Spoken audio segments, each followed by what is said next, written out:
You know, if we adjust the guanine levels, this may actually work. All right, let's try it.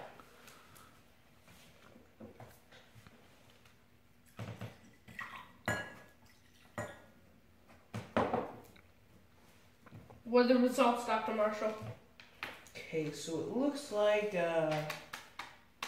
pH is normal, guanine is at 28, and the merge completion levels are at about 70%, if my calculations are correct. 70%? This is never gonna work.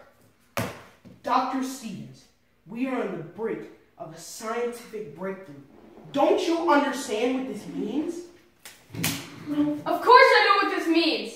I've been studying animal DNA for 33 years. Just imagine, to have the night vision of a cat. Or the hearing of a dog.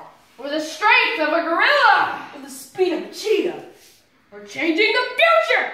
Ah! What is it? What happened? Did you get some of the sample on you? What is it? It says